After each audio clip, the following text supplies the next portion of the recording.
പ്രിയ വിദ്യാർത്ഥി സുഹൃത്തുക്കളെ, എല്ലാവർക്കും സ്വാഗതം. നമ്മളിന്ന് പ്രധാനമായിട്ടും പഠിക്കാൻ ഉദ്ദേശിക്കുന്നത് 10th ലെവൽ മെയിൻസിന് വേണ്ടി തയ്യാറെടുക്കുന്നവർക്ക് വേണ്ടി മുൻവർഷ ചോദ്യങ്ങൾ.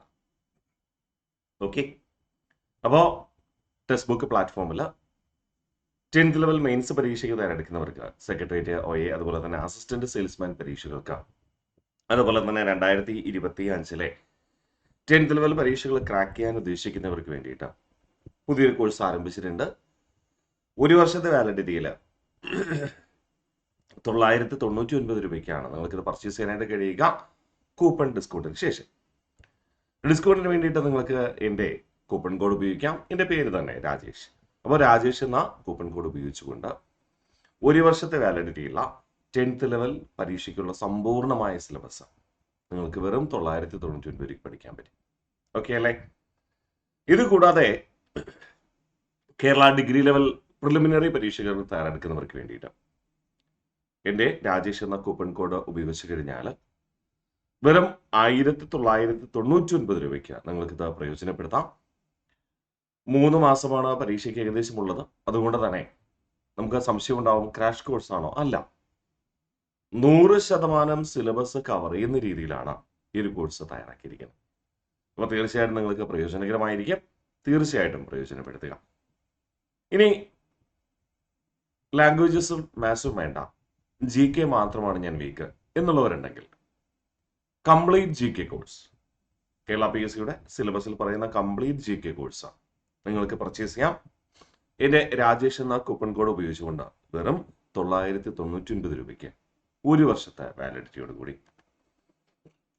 ഇല്ല, ഞാൻ കറണ്ട് അഫെയറിലാണ് വീക്ക് എന്ന് തോന്നുന്നവർക്കാണെങ്കിൽ എൻ്റെ രാജേഷ് എന്ന കൂപ്പൺ കോഡ് ഉപയോഗിച്ചുകൊണ്ട് നിങ്ങൾക്ക് 399 രൂപയ്ക്ക് പർച്ചേസ് ചെയ്യാം. കറണ്ട് അഫെയർ ക്ലാസ്സുകൾ കൈകാര്യം ചെയ്യുന്നത് അഷ്നാവിസാണ്. ഇനി ഞാൻ മലയാളത്തിലാണ് വീക്ക് എന്ന് തോന്നുന്ന ആരെങ്കിലും ഉണ്ടെങ്കിൽ അത് മാത്രം മതി എന്ന് തോന്നുന്നുള്ളവർക്ക് നിങ്ങൾക്ക് ഒരു വർഷത്തെ വാലിഡിറ്റിയില്ല 499 രൂപയ്ക്ക് മലയാളം കോഴ്സുകൾ പർച്ചേസ് ചെയ്യാം, രാജേഷ് എന്ന കൂപ്പൺ കോഡ് ഉപയോഗിച്ചുകൊണ്ട്. അപ്പോൾ തീർച്ചയായും ഈ ഒരു അവസരം പ്രയോജനപ്പെടുത്തുക, കൃത്യമായി പഠിച്ച് മുന്നോട്ട് പോവുക. നമുക്ക് ഇന്നത്തെ ക്ലാസ്സിലേക്ക് കിടക്കാം. നമ്മളിന്ന് പ്രധാനമായി മുൻവർഷ ചോദ്യങ്ങൾ, അതുമായി ബന്ധപ്പെട്ട വിവരങ്ങളുമാണ്. പ്രത്യേകിച്ച് 10th ലെവൽ മെയിൻസ് പരീക്ഷകളിൽ ആവർത്തിച്ച് ചോദിച്ച കാര്യങ്ങൾ. ഓക്കെ, 10th ലെവൽ മെയിൻസിന് തയ്യാറെടുക്കുന്ന പ്രിയ ഉദ്യോഗാർത്ഥികൾക്ക് കഴിഞ്ഞ ക്ലാസ്സിൽ പറഞ്ഞിരുന്നു സിവിക്സുമായി ബന്ധപ്പെട്ട ചോദ്യങ്ങളൊക്കെ വേണമെന്നല്ലേ? യെസ്, എല്ലാവർക്കും ഗുഡ് ഈവനിങ്. ഏത് ആക്ട് പ്രകാരമാണ് കേരള ദുരന്ത നിവാരണ അതോറിറ്റി രൂപീകരിച്ചത്? Option A disaster management act 2005, option B disaster management act 2004, option C disaster management act 2006, option D disaster management act 2018. ഏതാണ് ആൻസർ? കമന്റ് ചെയ്തേ, പെടുന്നവിടെ. യെസ്, ഡിസാസ്റ്റർ മാനേജ്മെന്റ് ആക്ട് ആണ് എന്ന് നമുക്കറിയാം, പക്ഷേ വർഷം കൺഫ്യൂഷൻ ആയിപ്പോ അല്ലെ? അപ്പോൾ ഡിസാസ്റ്റർ മാനേജ്മെന്റ് ആക്ട് 2005 പ്രകാരമാണ് കേരള ദുരന്ത നിവാരണ അതോറിറ്റി രൂപീകരിക്കപ്പെടുക. മറക്കില്ലല്ലോ. അപ്പോൾ ഏത് ആക്ട് പ്രകാരമാണ് കേരള ദുരന്ത നിവാരണ അതോറിറ്റി രൂപീകരിച്ചത് എന്ന് ചോദിച്ചാൽ ഡിസാസ്റ്റർ മാനേജ്മെന്റ് ആക്ട് ആണ് 2005. അതുമായി ബന്ധപ്പെട്ട 1-2 കാര്യങ്ങളൂടെ സൂചിപ്പിക്കാം. 2005 കേരള സംസ്ഥാന ദുരന്ത നിവാരണ നിയമത്തിൽ ആകെ ചാപ്റ്ററുകൾ അഥവാ ആകെ അധ്യായങ്ങളുടെ എണ്ണം, ആകെ ചാപ്റ്ററുകൾ അഥവാ ആകെ അധ്യായങ്ങളുടെ എണ്ണം എത്രയെന്ന് ചോദിച്ചു കഴിഞ്ഞാൽ 15ആണ്.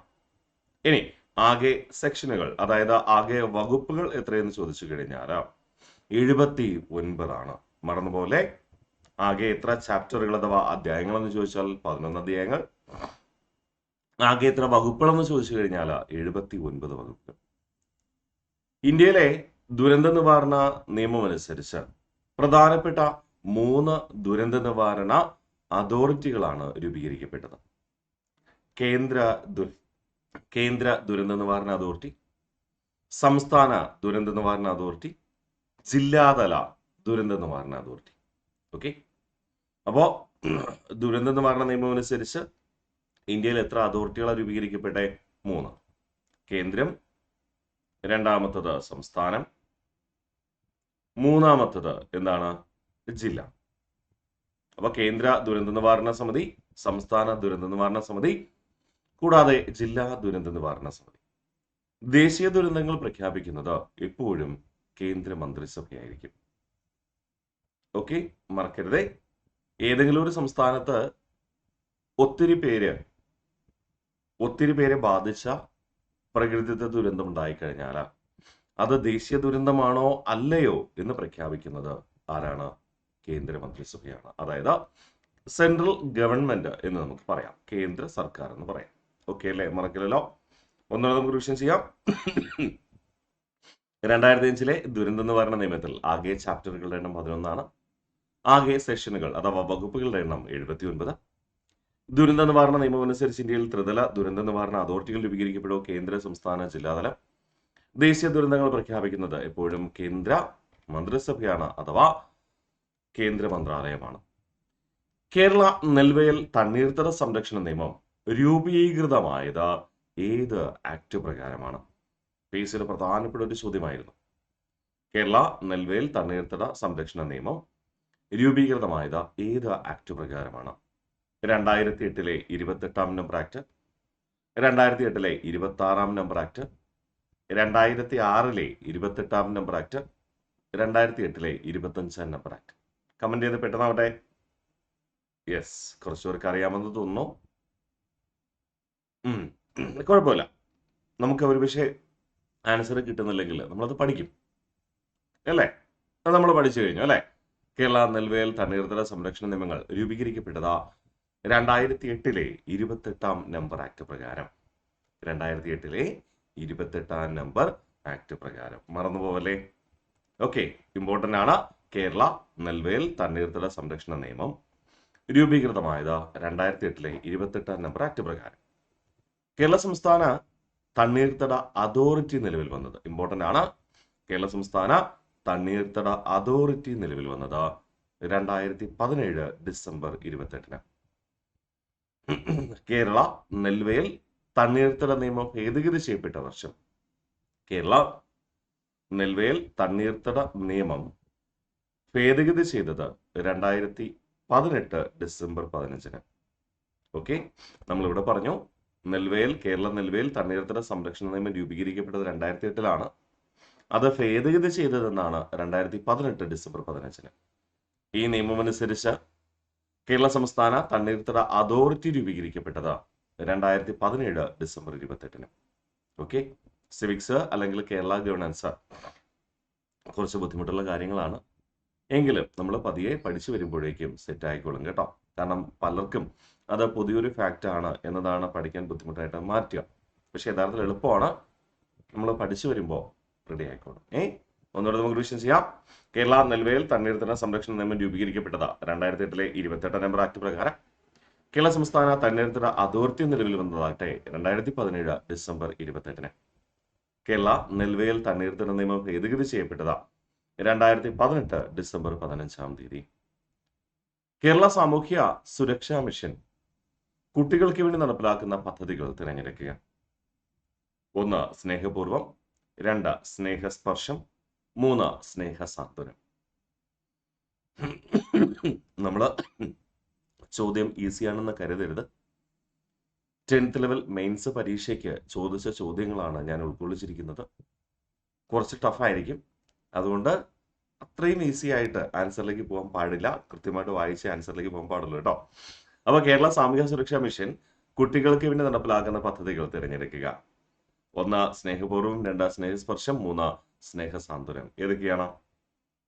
ഓപ്ഷൻ ഏതാണ് ശരി? ഓപ്ഷൻ സി ആണ് ശരി. 1 ഉം 3 മാത്രമാണ് ആര് നടപ്പിലാക്കുന്നത്?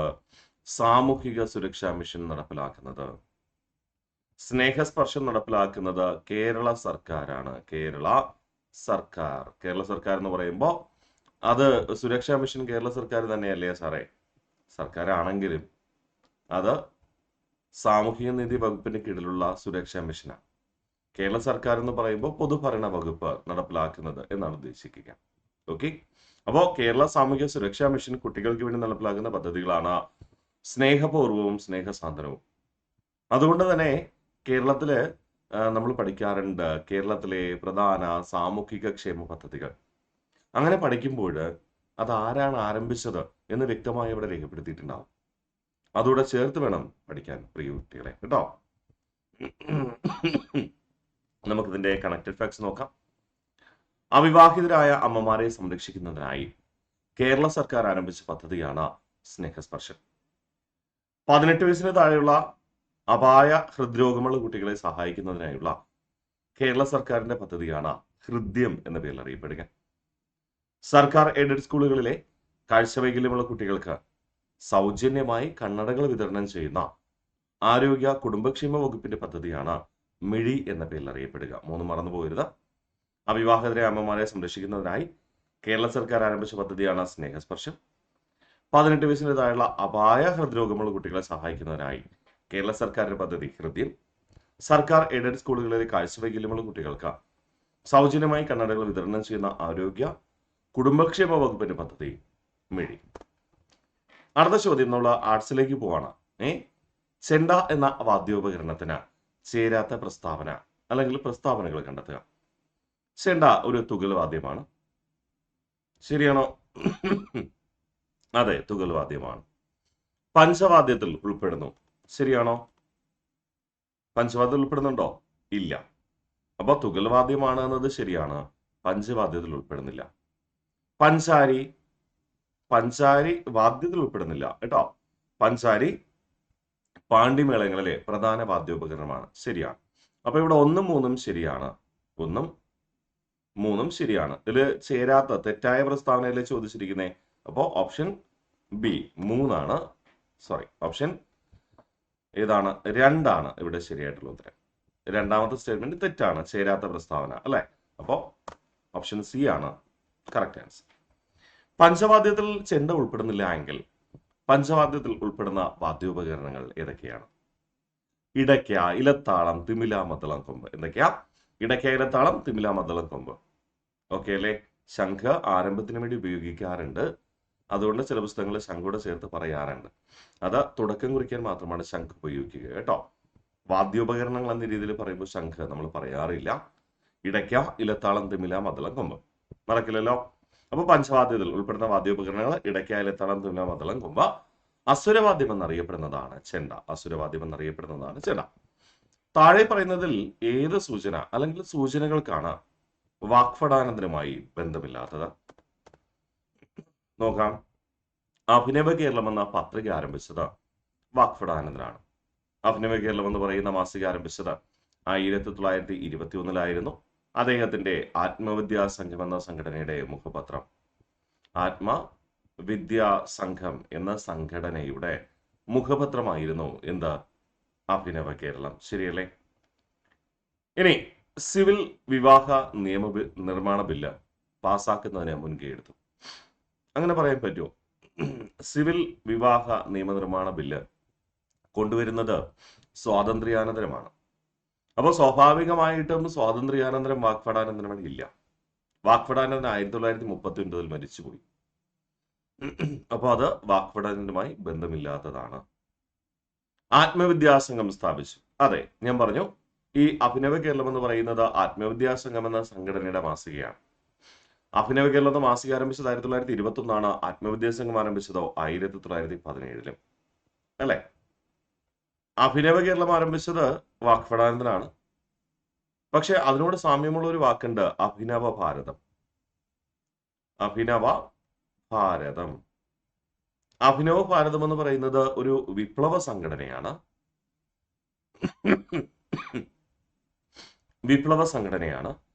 ഈ വിപ്ലവ സംഘടന ആരംഭിച്ചത് 1904 വി ഡി സവർക്കർ ആയിരുന്നു. ആരാണ്? V D Savarkar. മറന്നുപോലെ. അപ്പോ അഭിനവ ഭാരതം എന്ന് പറയുന്ന വിപ്ലവ സംഘടനയ്ക്ക് തുടക്കം കുറിച്ചത് 1904 വി ഡി സവർക്കർ ആണ്. ഈ അഭിനവ ഭാരതം എന്ന് പറയുന്ന സംഘടന 1904 മുതലാണ് അഭിനവ ഭാരതം എന്നറിയപ്പെട്ടത്. അതിനു മുൻപ് വരെ രഹസ്യമായിട്ടാണ് പ്രവർത്തിച്ചിരുന്നത്. എന്ത് പേരില? മിത്രമേള അല്ലെങ്കിൽ മിത്രമാണ്ടൽ എന്ന പേരിൽ. മിത്രമേള അല്ലെങ്കിൽ മിത്രമാണ്ടൽ എന്ന പേരിൽ തുടക്കം കുറിച്ചത് 1899 അപ്പൊ മിത്രമേള അഥവാ മിത്രമാണ്ടൽ 1899 പ്രവർത്തിച്ച വിപ്ലവ സംഘടനയാണ്. രഹസ്യമായി പ്രവർത്തിച്ചു. 1904 അതിന് പുനഃസംഘടിപ്പിച്ചുകൊണ്ട് അഭിനവ ഭാരതം ആരംഭിച്ചത് ആരാണ്? VD സവർക്കറാണ്. ഓക്കെ അല്ലേ? യെസ്, അത് സൂചിപ്പിച്ചത് മാത്രം. അപ്പൊ ഇവിടത്തെ ചോദ്യം താഴെ പറയുന്ന സൂചന അല്ലെങ്കിൽ സൂചനകൾക്കാണ് വാക്ഫടാനന്ദനുമായി ബന്ധമില്ലാത്തത്. അപ്പൊ 2 ആണ്. അപ്പൊ ഇവിടെ ഓപ്ഷൻ സി ആണെന്ന് പറയാം. വാക്ഫടാനന്ദനെ കേന്ദ്ര കഥാപാത്രമാക്കി പന്തിഭോജനം എന്ന കൃതി രചിച്ചത് ആരെന്ന് ചോദിച്ചു കഴിഞ്ഞാൽ R ബാലകൃഷ്ണൻ. എന്നാൽ വാക്ഫടാനന്ദൻ സംഘടിപ്പിച്ച ഭോജനം ഏതാണ്?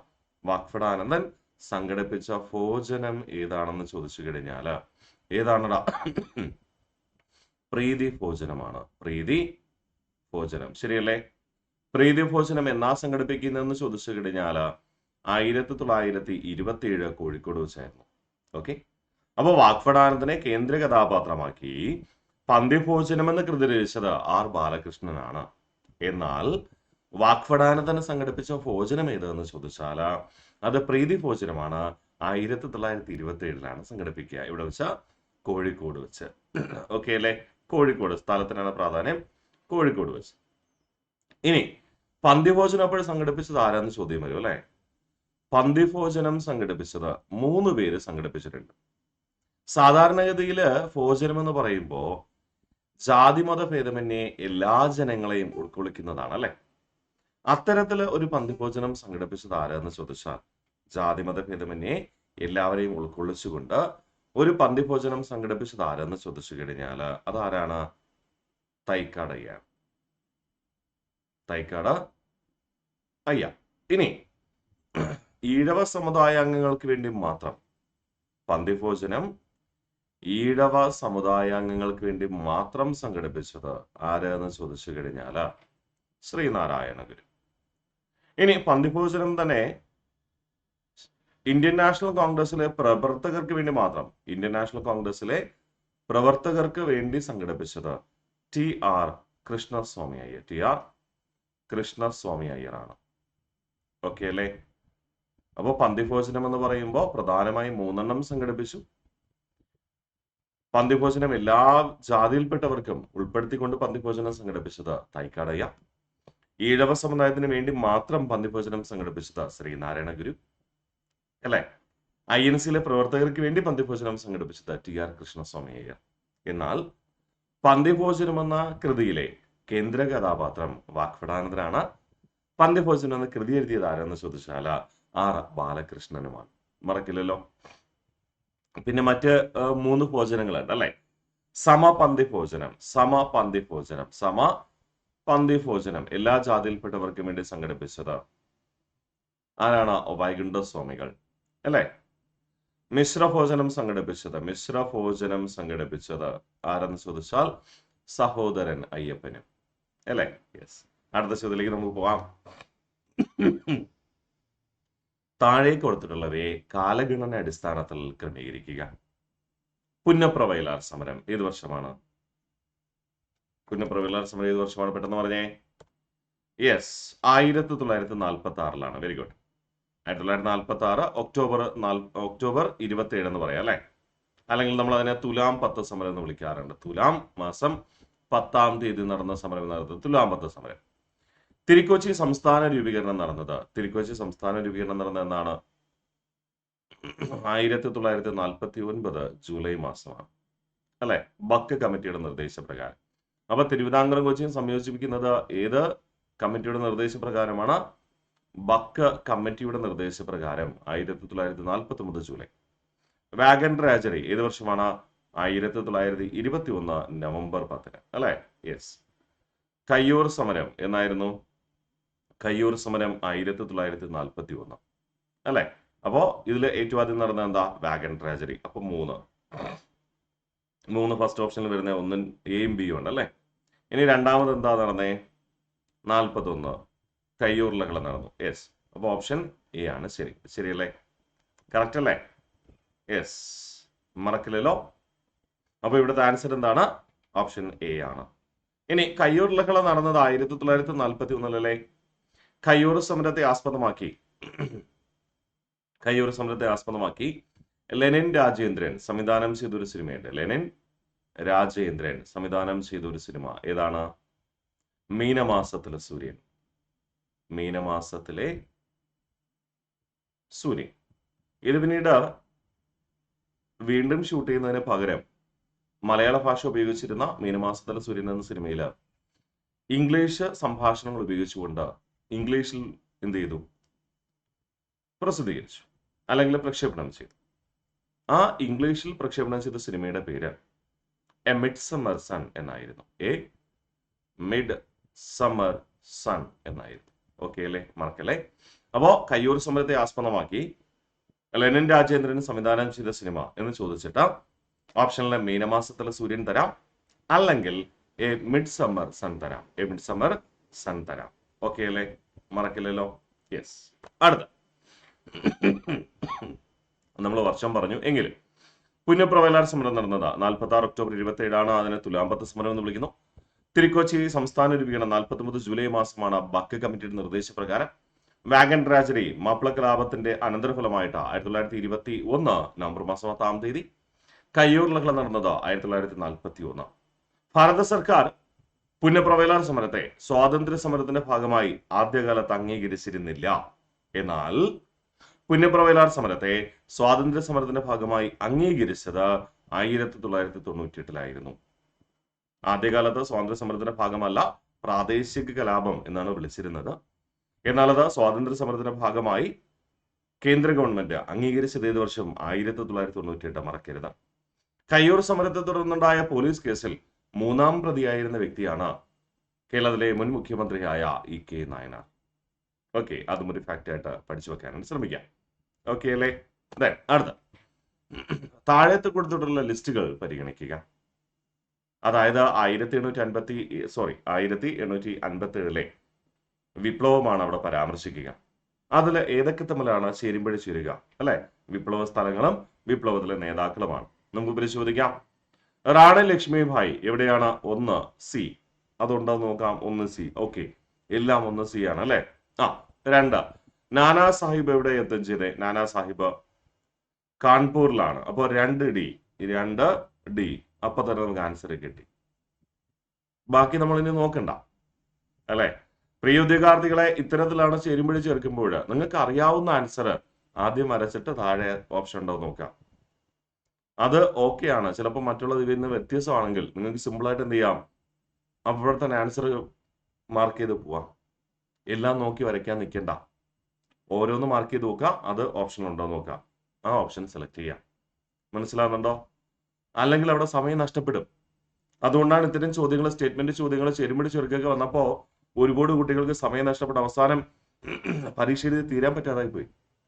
അപ്പൊ ഈ രീതിയിൽ പ്രാക്ടീസ് ചെയ്യാം കേട്ടോ. അപ്പോൾ ഓപ്ഷൻ ഡി ആണ് എന്ന് നമ്മൾ ഉറപ്പിച്ചു. എങ്കിൽ നമുക്കൊന്ന് കൺഫേം ചെയ്യാം. റാണി ലക്ഷ്മിഭായ് ഝാൻസിയിലാണ്. നാനാ സാഹിബ് കാൺപൂരിലാണ്. കൻവർ സിംഗ് എവിടെയാണ്? ആറയിലാണ്. ബഹദൂർ ഷാ സഫർ അല്ലെങ്കിൽ ബഹദൂർ ഷാ സെക്കൻഡ് ഡൽഹിയിലാണ്. ഈ 4 നിങ്ങൾ ഏതെങ്കിലും ഒരെണ്ണം അറിഞ്ഞാൽ പോലും നിങ്ങൾക്ക് ആൻസറിലേക്ക് പോകാൻ പറ്റുമെന്നതാണ്. Okay, yes. 1857 കലാപത്തോടനുബന്ധിച്ച് നടന്ന ബീബിഹർ കൂട്ടക്കല, അത് ഓർമ്മിച്ചേക്കണേ. ബീബിഹർ കൂട്ടക്കലയുമായി ബന്ധപ്പെട്ട വിപ്ലവ നേതാവാണ് നാനാ സാഹിബ്. ബീബിഹർ കൂട്ടക്കലയുമായി ബന്ധപ്പെട്ട വിപ്ലവ നേതാവാണ് നാനാ സാഹിബ്. ഝാൻസി റാണിയുടെ ചിത്രം പതിപ്പിച്ച പോസ്റ്റൽ സ്റ്റാമ്പുകൾ ഭാരത സർക്കാർ പുറത്തിറക്കിയ വിപ്ലവത്തിന്റെ 100-ാം വാർഷികത്തിൽ 1957 ഝാൻസി റാണിയുടെ ചിത്രം പതിപ്പിച്ച പോസ്റ്റൽ സ്റ്റാമ്പുകൾ ഇന്ത്യൻ ഗവൺമെന്റ് ഭാരത സർക്കാർ പുറത്തിറക്കിയത് ഏത് വർഷം? 1857 വിപ്ലവത്തിന്റെ 100-ാം വാർഷികത്തിൽ 1957 എന്ന് ഓർത്തുവെക്കാം. ഇന്ത്യയുടെ 1-ാം സ്വാതന്ത്ര്യ സമരത്തിലെ ആദ്യ രക്തസാക്ഷി എന്ന് പറയുന്നത് മംഗൾ പാണ്ഡെ. ഇന്ത്യയുടെ 1-ാം സ്വാതന്ത്ര്യ സമര ചരിത്രത്തിലെ സമരത്തിലെ ആദ്യ രക്തസാക്ഷി മംഗൾ പാണ്ഡെ. എന്നാൽ ഇന്ത്യൻ സ്വാതന്ത്ര്യ സമരത്തിലെ ആദ്യ മുസ്ലിം രക്തസാക്ഷി എന്നറിയപ്പെടുന്നത് അഷ്ഫഖ് ഉല്ലാ ഖാനാണ്. അഷ്ഫഖ് ഉല്ലാ ഖാനാണ്. ഇന്ത്യൻ സ്വാതന്ത്ര്യ സമരത്തിലെ ആദ്യ വനിതാ രക്തസാക്ഷി എന്ന് പറയുന്നത് പ്രീതിലത വധേക്കർ. ഓക്കെ, ഇന്ത്യൻ സ്വാതന്ത്ര്യ സമര ചരിത്രത്തിലെ ദക്ഷിണേന്ത്യയിലെ ആദ്യ രക്തസാക്ഷി വാഞ്ചി അയ്യർ. ഇന്ത്യൻ സ്വാതന്ത്ര്യ സമര ചരിത്രത്തിലെ ദക്ഷിണേന്ത്യയിലെ ആദ്യ രക്തസാക്ഷി വാഞ്ചി അയ്യർ. ഇന്ത്യൻ സ്വാതന്ത്ര്യ സമര ചരിത്രത്തിലെ ഏറ്റവും പ്രായം കുറഞ്ഞ രക്തസാക്ഷി ഖുദിറാം ബോസുമാണ്. മറക്കല്ലേ. അപ്പൊ ഇന്ത്യയുടെ 1-ാം സ്വാതന്ത്ര്യ സമരത്തിലെ ആദ്യ രക്തസാക്ഷി മംഗൾ പാണ്ഡെ. ഇന്ത്യൻ സ്വാതന്ത്ര്യ സമരത്തിലെ ആദ്യ മുസ്ലിം രക്തസാക്ഷി അഷ്ഫഖ് ഉല്ലാ ഖാൻ. ഇന്ത്യൻ സ്വാതന്ത്ര്യ സമരത്തിലെ ആദ്യ വനിതാ രക്തസാക്ഷി പ്രീതിലത വധേക്കർ. ഇന്ത്യൻ സ്വാതന്ത്ര്യ സമരത്തിലെ ദക്ഷിണേന്ത്യയിലെ ആദ്യ രക്തസാക്ഷി വാഞ്ചി അയ്യർ. ഇന്ത്യൻ സ്വാതന്ത്ര്യ സമരത്തിലെ ഏറ്റവും പ്രായം കുറഞ്ഞ രക്തസാക്ഷി ഖുദിറാം ബോസ്. ഓക്കെ, മറക്കില്ലല്ലോ. ഒന്നുകൂടെ നമുക്ക് റിവിഷൻ ചെയ്ത് നോക്കാം. 1857 കലാപത്തോടനുബന്ധിച്ച് നടന്ന ബീബിഘർ കൂട്ടക്കൊലയുമായി ബന്ധപ്പെട്ട വിപ്ലവ നേതാവാണ് നാനാ സാഹിബ്. ഝാൻസി റാണിയുടെ ചിത്രം പതിപ്പിച്ച പോസ്റ്റൽ സ്റ്റാമ്പുകൾ ഭാരത സർക്കാർ പുറത്തിറക്കിയത് 1957. ഇന്ത്യയുടെ ഒന്നാം സ്വാതന്ത്ര്യ സമരത്തിലെ ആദ്യ രക്തസാക്ഷി എന്ന് പറയുന്നത് മംഗൾ പാണ്ഡെയാണ്. ഇന്ത്യൻ സ്വാതന്ത്ര്യ സമരത്തിലെ ആദ്യ മുസ്ലിം രക്തസാക്ഷി എന്ന് പറയുന്നത് അഷ്ഫഖ് ഉല്ല ഖാനാണ്. ഇന്ത്യൻ സ്വാതന്ത്ര്യ സമരത്തിലെ ആദ്യ വനിതാ രക്തസാക്ഷി എന്ന് പറയുന്നത് പ്രീതിലത വധേക്കറാണ്. ഇന്ത്യൻ സ്വാതന്ത്ര്യ സമരത്തിലെ ദക്ഷിണേന്ത്യയിലെ ആദ്യ രക്തസാക്ഷി എന്ന് പറയുന്നത് വാഞ്ചി അയ്യറുമാണ്. ഓർമ്മിച്ചേക്കാമോ? മറക്കില്ല എന്ന് കരുതിക്കോട്ടെ. യെസ്, അടുത്ത പറയട്ടെ. ഏറ്റവും പ്രായം കുറഞ്ഞ ഇന്ത്യൻ സ്വാതന്ത്ര്യ സമര ചരിത്രത്തിലെ രക്തസാക്ഷി ഖുദിറാം ബോസുമാണ്. അടുത്ത ചോദ്യത്തിലേക്ക് നമുക്ക് പോകാം. ചൗരി ചൗര സംഭവം മൂലം ഗാന്ധിജി നിർത്തിവെച്ച സമരം ഏത്? ഈസി ക്വസ്റ്റ്യൻ ആണ് അല്ലേ? നോക്കാം. നിസ്സഹകരണ സമരമാണോ,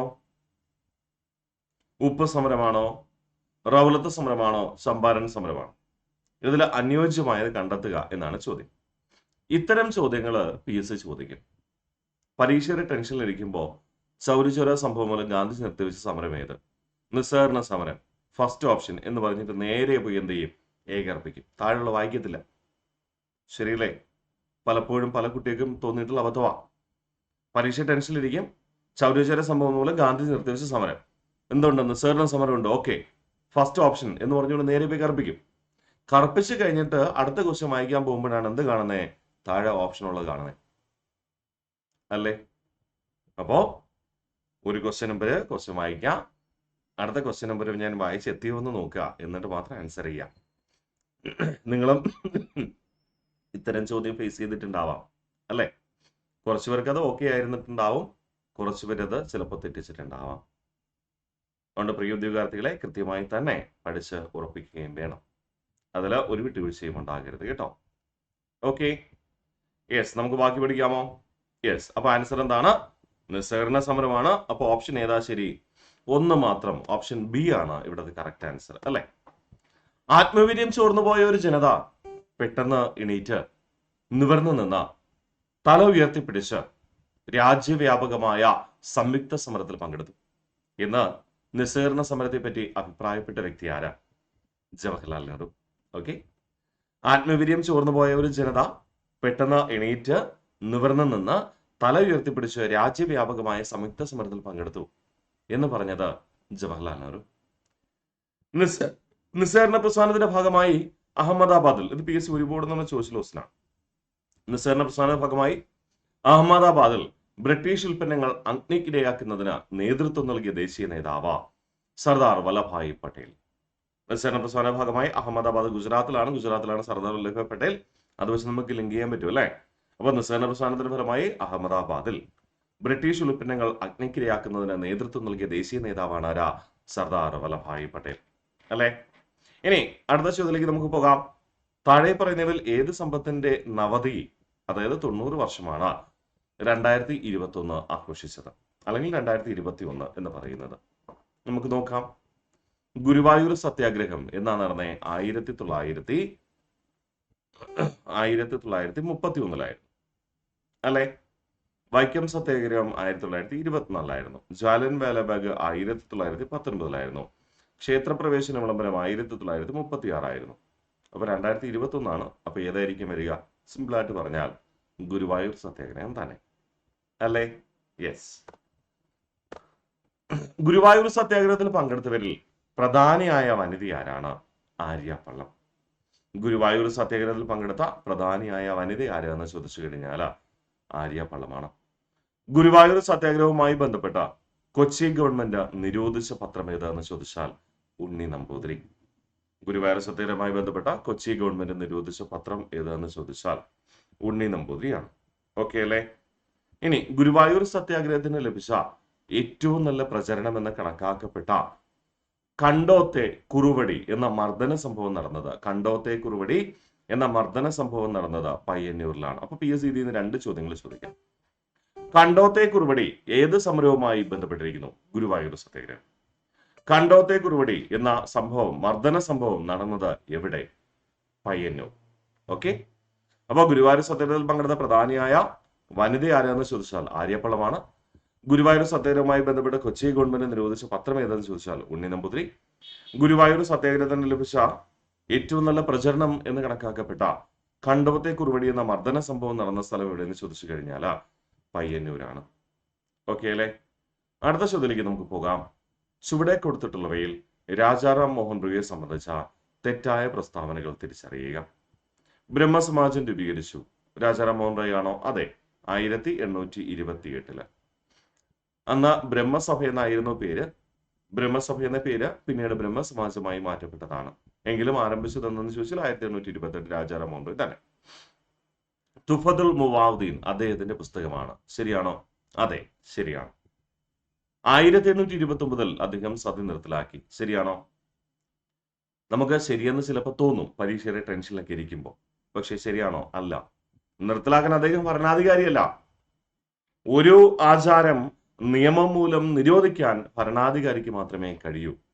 അല്ലേ? അപ്പൊ സെന്റൻസ് തെറ്റാണ്. ആ സെന്റൻസ് ശരിയാകണമെങ്കിൽ സെന്റൻസ് എങ്ങനെ മാറ്റണം? 1829 സതി നിർത്തലാക്കുവാൻ പ്രേരിപ്പിച്ച വ്യക്തി അല്ലെങ്കിൽ സതി നിർത്തലാക്കുവാൻ പ്രചരണം നടത്തിയ വ്യക്തിയാണ് ആര്? രാജാറാം മോഹൻ റോയ്. ശരിയല്ലേ? നിർത്തലാക്കിയ വ്യക്തിയല്ല. അപ്പൊ മൂന്നാമത്തെ തെറ്റാ. അദ്ദേഹം 1833 ബ്രിസ്റ്റോളിൽ വെച്ച് നിര്യാതനായി. അതെ, ശരിയാണ്. 33 അദ്ദേഹം ഇംഗ്ലണ്ടിൽ വെച്ചാണ് വിദേശത്ത് വെച്ച് മരിച്ചു. അദ്ദേഹത്തിന്റെ മൃതശരീരം ഇന്ത്യയിലേക്ക് പിന്നീട് കൊണ്ടുവന്നത് അദ്ദേഹത്തിന്റെ സുഹൃത്തായ ആരാണ്? ദ്വാരകാനാഥ ടാഗോർ ആണ്. പോട്ടെ. അപ്പൊ ഇവിടെ മൂന്നാമത്തെ സ്റ്റെപ്പിന് തെറ്റാണ്. അപ്പൊ ഇവിടുത്തെ ആൻസർ എന്താണ്? തെറ്റായത് തിരിച്ചറിയാനല്ലേ 3. ഓപ്ഷൻ ബി ആണ് ഇവിടെ കറക്റ്റ് ആൻസർ ആയിട്ട് വരിക. രാജാറാം മോഹൻ റോയുടെ ശ്രമഫലമായി 1829 ഡിസംബർ 4-ാം തീയതി സതി നിർത്തലാക്കിയത് ബ്രിട്ടീഷ് ഭരണാധികാരി വില്യം ബെന്റിക് പ്രഭുവാണ്. കറക്റ്റ് അല്ലേ? വില്യം ബെന്റിക് പ്രഭുവാണ്. രാജാറാം മോഹൻ റോയ് ആംഗ്ലോ ഹിന്ദു സ്കൂൾ സ്ഥാപിച്ചത് 1822. രാജാറാം മോഹൻ റോയ് ആംഗ്ലോ ഹിന്ദു സ്കൂൾ സ്ഥാപിച്ചത് 1822. അവിടെ പക്ഷേ വിദ്യാഭ്യാസം അല്ലെങ്കിൽ പഠനം ആരംഭിച്ചത് 1825 നമ്മൾ ആംഗ്ലോ വേദിക് കോളേജ് എന്ന് നമ്മൾ പറയും. ആംഗ്ലോ വേദിക് കോളേജ് ആരംഭിച്ച 1825 ആംഗ്ലോ ഹിന്ദു സ്കൂളിൽ അധ്യയനം ആരംഭിക്കുക. അതും നിങ്ങളുടെ മനസ്സിലുണ്ടാവണേ. ആംഗ്ലോ വേദിക് കോളേജാണ് 1825 തുടക്കം കുറിക്കപ്പെടുക. ഇന്ത്യയിലെ ആദ്യത്തെ ആധുനിക മനുഷ്യൻ എന്ന് അറിയപ്പെടുന്ന വ്യക്തിയാണ് രാജാറാം മോഹൻ റോയ്. ഇന്ത്യയിലെ ആദ്യ ആധുനിക മനുഷ്യൻ അല്ലെങ്കിൽ ഇന്ത്യൻ നവോത്ഥാനത്തിന്റെ പിതാവ് എന്നിങ്ങനെയൊക്കെ അറിയപ്പെടുന്നത് ആരാണ്? രാജാറാം മോഹൻ റോയ് ആണ്. രാജാറാം മോഹൻ റോയ്ക്ക് രാജ എന്ന പേര് നൽകിയത് അക്ബർ ഷാ രണ്ടാമനാണ്. അക്ബർ ഷാ രണ്ടാമൻ എന്ന 19ാമത്തെ മുഗൾ ഭരണാധികാരിയാണ് രാജാറാം മോഹൻ റോയ്ക്ക് എന്തെന്ന് കൊടുത്തത്? രാജ എന്ന പേര് കൊടുക്കുക. അടുത്ത താഴെ പറയുന്നവയിൽ ഐക്യരാഷ്ട്ര സംഘടനയുടെ രൂപീകരണവുമായി ബന്ധമില്ലാത്ത സമ്മേളനം ഏതെന്നാണ് ചോദ്യം. താഴെ പറയുന്നതിൽ ഐക്യരാഷ്ട്രസഭയുടെ സംഘടനയുടെ രൂപീകരണവുമായി ബന്ധമില്ലാത്ത സമ്മേളനം. യാൾട്ട സമ്മേളനമാണോ? സാൻ ഫ്രാൻസിസ്കോ സമ്മേളനമാണോ? പാരീസ് സമ്മേളനമാണോ? പോസ്റ്റ്ഡാം സമ്മേളനമാണോ? ആൻസർ പോസ്റ്റ്ഡാം സമ്മേളനമാണ്. ആണോ? അല്ല, പാരീസ് സമ്മേളനമാണ്. നമ്മൾ ചിലപ്പോൾ നമ്മൾ ഇതുവരെ കേൾക്കാത്ത ആൻസർ എഴുതി വെച്ചേക്കാം. അതുകൊണ്ടാണ് എടുത്ത് പറയുക. ഓപ്ഷൻ സി ആണ്, പാരീസ് സമ്മേളനമാണ് ഐക്യരാഷ്ട്ര സംഘടനയുടെ രൂപീകരണവുമായി ബന്ധമില്ലാത്തത്. ഓപ്ഷൻ സി ആണ് കറക്റ്റ്. നമുക്ക് നോക്കാം ഓരോന്നും. ഈ സമ്മേളനങ്ങൾ കേട്ടിട്ടില്ലാത്തവരായിരിക്കാം, ചിലപ്പോൾ കേട്ടിട്ടുള്ളവരുണ്ടായിരിക്കാം, കേട്ടിട്ടില്ലാത്തവരാണല്ലോ ഇപ്പോൾ പഠിക്കണം. ഐക്യരാഷ്ട്രസഭയുടെ രൂപീകരണവുമായി ബന്ധപ്പെട്ട സാൻ ഫ്രാൻസിസ്കോ സമ്മേളനം നടന്നത് 1945 ഏപ്രിൽ മാസം 25-ാം തീയതി. 1945 ഏപ്രിൽ മാസം 25-ാം തീയതി. അഗ്രോനോട്ട് കോൺഗ്രസ് എന്ന അപരനാമത്തിൽ അറിയപ്പെടുന്ന UN സമ്മേളനമാണ് യാൾട്ട സമ്മേളനം. അപ്പൊ ശരിയാണേ. അഗ്രോനോട്ട് കോൺഗ്രസ് എന്ന അപരനാമത്തിൽ അറിയപ്പെടുന്ന UN സമ്മേളനമാണ് യാൾട്ട സമ്മേളനം. 1945 യുഎന്നിന്റെ രൂപീകരണത്തിന് മുന്നോടിയായി നടന്ന പോസ്റ്റ്ഡാം സമ്മേളനം. യുഎന്നിന്റെ രൂപീകരണത്തിന് മുന്നോടിയായിട്ടാണ് പോസ്റ്റ്ഡാം സമ്മേളനം നടക്കുക. ആ സമ്മേളനത്തിന്റെ ലക്ഷ്യങ്ങൾ രണ്ടാം ലോക മഹായുദ്ധത്തിൽ നിരുപാധികം കീഴടങ്ങിയ ജർമ്മനിയെ എങ്ങനെ ഭരിക്കണമെന്ന് തീരുമാനിക്കുക, യുദ്ധാനന്തര ക്രമസമാധാനം പാലിക്കുക, സമാധാന ഉടമ്പടിയിലെ പ്രശ്നങ്ങൾ പരിഹരിക്കുക, യുദ്ധത്തിന്റെ പ്രത്യാഘാതങ്ങളെ എന്ത് ചെയ്യുക, പ്രതിരോധിക്കുക. യുദ്ധാനന്തരം ക്രമസമാധാനം പാലിക്കുക, യുദ്ധാനന്തര സമാധാന ഉടമ്പടിയിലെ പ്രശ്നങ്ങൾ പരിഹരിക്കുക, യുദ്ധത്തിന്റെ പ്രത്യാഘാതങ്ങൾ പഠിക്കുക തുടങ്ങിയവയൊക്കെയാണ് എന്തിന്റെ പോസ്റ്റ്ഡാം സമ്മേളനത്തിന്റെ ലക്ഷ്യങ്ങൾ. അപ്പോൾ രണ്ടാം ലോക മഹായുദ്ധം അവസാനിപ്പിച്ചുകൊണ്ട് പോസ്റ്റ്ഡാം സമ്മേളനം നടത്തുകയും ആ പോസ്റ്റ്ഡാം സമ്മേളനത്തിന്റെ ആശയത്തിന്റെ അടിസ്ഥാനത്തിലാണ് യുഎന്നിന്റെ രൂപീകരണം ഉണ്ടാവുകയും ചെയ്യുക. ഓക്കെ അല്ലേ? എന്നാൽ ഈ പാരീസ് സമ്മേളനം എന്ന് പറയുന്നത് ഒന്നാം ലോക മഹായുദ്ധം അവസാനിപ്പിച്ചുകൊണ്ട് പരാജയപ്പെട്ട രാജ്യങ്ങളുടെ മേൽ എന്ത് ചെയ്യണം, കുറ്റം ആരോപിക്കണം എന്ന ലക്ഷ്യത്തോടു കൂടി തോൽപ്പിക്കപ്പെട്ട അല്ലെങ്കിൽ പരാജയപ്പെട്ട രാജ്യങ്ങളിൽ നഷ്ടപരിഹാരം ഈടാക്കണമെന്ന ലക്ഷ്യത്തോടു കൂടി നടന്ന സമ്മേളനമായിരുന്നു പാരീസ് സമ്മേളനം. പാരീസ് സമ്മേളനത്തിനെ തുടർന്ന് ഒപ്പുവെക്കപ്പെട്ട ഉടമ്പടി പാരീസിലെ വേഴ്സൈൽസ് കൊട്ടാരത്തിൽ വെച്ചായതുകൊണ്ട് അത് വേഴ്സായി ഉടമ്പടി എന്ന പേരിൽ അറിയപ്പെട്ടു അല്ലെ. താഴെ തന്നിരിക്കുന്നതിൽ നിന്ന് കോണ്ടൂരിന്റെ നിർവചനം കണ്ടെത്തുക. ഈസി ക്വസ്റ്റ്യൻ ആണ് അല്ലെ.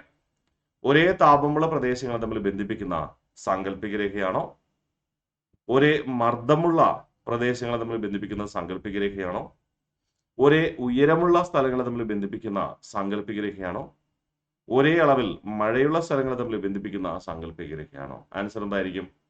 ഒരേ ഉയരമുള്ളത്. ഓപ്ഷൻ സി ആണ് അല്ലെ.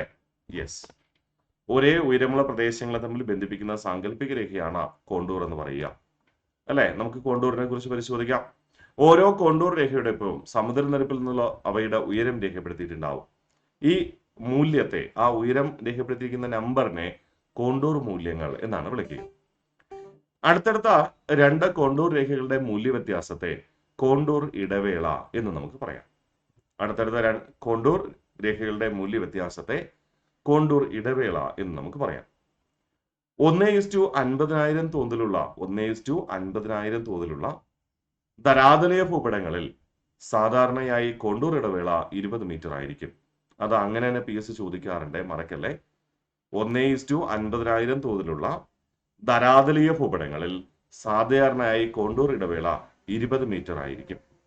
ഭൂപടങ്ങളിൽ കോണ്ടൂർ രേഖകൾ ഉപയോഗപ്പെടുത്താത്ത സന്ദർഭം ഏതെന്ന് ചോദിച്ചാൽ, കോണ്ടൂർ രേഖകൾ ഉപയോഗപ്പെടുത്താത്ത സന്ദർഭം ഏതെന്ന് ചോദിച്ചാൽ നിരപ്പായ പ്രദേശങ്ങൾ ചിത്രീകരിക്കുമ്പോൾ, ഒരേ നിരപ്പുള്ള പ്രദേശങ്ങൾ ചിത്രീകരിക്കുമ്പോൾ, സമതലത്തെക്കുറിച്ച് ചിത്രീകരിക്കുമ്പോൾ, ഒരേ ഉയരമുള്ള സ്ഥലത്തെ ചിത്രീകരിക്കുമ്പോൾ കോണ്ടൂർ രേഖ എന്ത് ചെയ്യില്ല, അവിടെ കാണില്ല, പ്രാധാന്യമില്ല അല്ലെ. അടുത്തടുത്തുള്ള സ്ഥലങ്ങളുടെ ഉയരം ക്രമീകരിക്കാനാണ് കോണ്ടൂർ മൂല്യങ്ങൾ നമ്മൾ പ്രയോജനപ്പെടുക. സമതലമായ പ്രദേശത്തെ, നിരപ്പായ പ്രദേശത്തെ ചിത്രീകരിക്കുമ്പോൾ കോണ്ടൂർ മൂല്യങ്ങൾ വരുമോ? ഇല്ല, എല്ലാം കോമൺ അല്ലേ.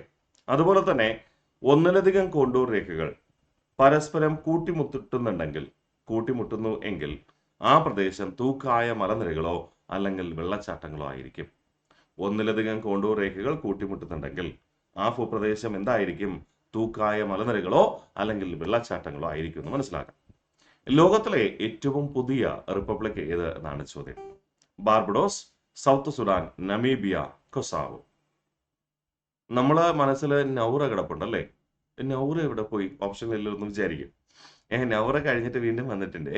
അപ്പൊ ലോകത്തിലെ ഏറ്റവും പുതിയ റിപ്പബ്ലിക് ഏത് എന്ന് ചോദിച്ചു കഴിഞ്ഞാൽ ബാർബഡോസ് ആണ്. ബാർബഡോസ് നിങ്ങൾ കേട്ടിട്ടുണ്ടോ? നമ്മൾ വെസ്റ്റ് ഇൻഡീസില് ക്രിക്കറ്റ് മത്സരങ്ങളൊക്കെ നടക്കുമ്പോൾ ഈ ബാർബഡോസ് എന്ന് പറയുന്ന നഗരത്തിൽ വെച്ച് ക്രിക്കറ്റ് മത്സരം നടക്കാറുണ്ട്. ബാർബഡോസ് ഏകദിനത്തിൽ ഇന്ത്യ വിജയിച്ചു എന്നൊക്കെ നിങ്ങൾ കേട്ടിട്ടില്ലേ? ഇല്ല, പോട്ടെ, കുഴപ്പമില്ല. അപ്പൊ ബാർബഡോസ് എന്ന് പറയുന്നത് ദ്വീപരാജ്യമാണ്. അറ്റ്ലാന്റിക് സമുദ്രത്തിൽ സ്ഥിതി ചെയ്യുന്ന ദ്വീപരാഷ്ട്രമാണ് ബാർബഡോസ് എന്ന് പറയുക. ബാർബഡോസിന്റെ തലസ്ഥാനം എന്ന് പറയുന്നത് ബ്രിഡ്ജ് ടൗൺ ആണ്. ബാർബഡോസ് റിപ്പബ്ലിക് ആയതിനു ശേഷമുള്ള ആദ്യ പൊതു തെരഞ്ഞെടുപ്പ് നടന്നത് 2022 ജനുവരിയിലുമാണ്. ഇമ്പോർട്ടന്റ് ആണ്. ദ്വീപരാഷ്ട്രമാണ് ബാർബഡോസ് എന്ന് പറയുക. ലോകത്തെ ഏറ്റവും അവസാനത്തെ, ഓപ്ഷനിൽ തന്നിരിക്കുന്ന ഏറ്റവും അവസാനത്തെ റിപ്പബ്ലിക്കാണ് ബാർബഡോസ്. ബാർബഡോസ് എന്ന രാജ്യത്തിന്റെ തലസ്ഥാനം ബ്രിഡ്ജ് ടൗൺ ആണ്. ബാർബഡോസ് റിപ്പബ്ലിക് ആയതിനു ശേഷമുള്ള ആദ്യ പൊതു തെരഞ്ഞെടുപ്പ് നടന്നത് 2022 ജനുവരി മാസവും. ഓക്കെ അല്ലേ? അപ്പോ നമ്മൾ കഴിഞ്ഞ വർഷങ്ങളിലെ 10th ലെവൽ മെയിൻസ് പരീക്ഷയ്ക്ക് ചോദിച്ച കുറച്ച് ചോദ്യങ്ങളാണ് ഇന്ന് നമ്മൾ ക്ലാസ്സിൽ ഉൾപ്പെടുത്തിയത്. നിങ്ങൾക്കിത് പ്രയോജനകരമാണെങ്കിൽ തീർച്ചയായും നിങ്ങളുടെ സുഹൃത്തുക്കൾക്ക് ഷെയർ ചെയ്യാം, അവരും കാണട്ടെ. ശരിയല്ലേ? അപ്പോൾ നിങ്ങൾ കാണുകയാണ് എന്ന് തോന്നിയാലല്ലേ നമുക്ക് വീണ്ടും ക്ലാസ് എടുക്കാനായിട്ട് കഴിയുകയുള്ളൂ. അതുകൊണ്ടാണ്. അപ്പോൾ PYQ സീരീസിന്റെ ഫസ്റ്റ് ക്ലാസ് ആണ്. അപ്പോൾ തിങ്കൾ ബുധൻ വെള്ളി ദിവസങ്ങളിലാണ് ഈ PYQ സീരീസ് പ്ലാൻ ചെയ്തിട്ടുള്ളത്. ഇന്ന് വെള്ളിയാഴ്ച ആദ്യത്തെ ക്ലാസ്. ഓക്കെ. അപ്പോൾ നിങ്ങൾക്ക് ഇത്തരം ക്ലാസ്സുകൾ തുടർന്ന് വേണമെന്നുണ്ടെങ്കിൽ തീർച്ചയായിട്ടും കമന്റ് രേഖപ്പെടുത്തുക. ഓക്കെ. അപ്പോൾ മറക്കണ്ട, കൃത്യമായി പഠിച്ച് മുന്നോട്ട് പോകാനായിട്ട് ശ്രമിക്കുക. നിങ്ങളുടെ സുഹൃത്തുക്കൾക്ക് ഷെയർ ചെയ്യുക. ഈ ചാനൽ ആദ്യമായിട്ട് കാണുന്നവരാണെങ്കിൽ സബ്സ്ക്രൈബ് ചെയ്യുക. നിങ്ങൾക്ക് ക്ലാസ് ഇഷ്ടപ്പെട്ടുവെങ്കിൽ, ആത്മാർത്ഥമായിട്ട് ഇഷ്ടപ്പെട്ടുവെങ്കിൽ ലൈക്ക് ചെയ്യുക, കമന്റ് ചെയ്യുക, ഷെയർ ചെയ്യുക. ഓക്കെ. അപ്പോൾ ഇന്നത്തെ ക്ലാസ് നമ്മളിവിടെ വൈൻഡപ്പ് ചെയ്യുന്നു. Okay, by.